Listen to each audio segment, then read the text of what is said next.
Tesla को बुलंदियों तक पहुंचाया, स्पेस एक्स से नए प्रोजेक्ट्स मुतारिफ करवाए, ट्विटर को एक्स में बदल दिया। एलोन मस्क अब नई फील्ड में किस्मत आजमाने जा रहे हैं। मारूफ शख्सियत एलोन मस्क अब एक यूनिवर्सिटी कायम करने पर काम कर रहे हैं। मस्क ने इस मकसद के लिए $10 करोड़ फलाई इदारे दी फाउंडेशन को अतिया किए। यूनिवर्सिटी में रिवायती मज़ामीन के साथ साथ गैर रिवायती तरीक़ेकार से तालीम दी जाएगी। टेक्सास को अपने कारोबार का हब बनाने वाले एलोन मस्क नई यूनिवर्सिटी का कयाम भी टेक्सास में ही करेंगे। एलोन मस्क 2020 में टेक्सास मुंतकिल हुए थे। 2021 में टेस्ला का हेडक्वार्टर भी कैलिफोर्निया से ऑस्टिन में आबाद हुआ।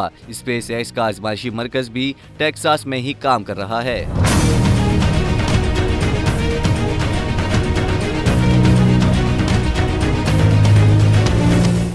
सब्सक्राइब करें और बेल दबाएं ताकि कोई खबर रह न जाए।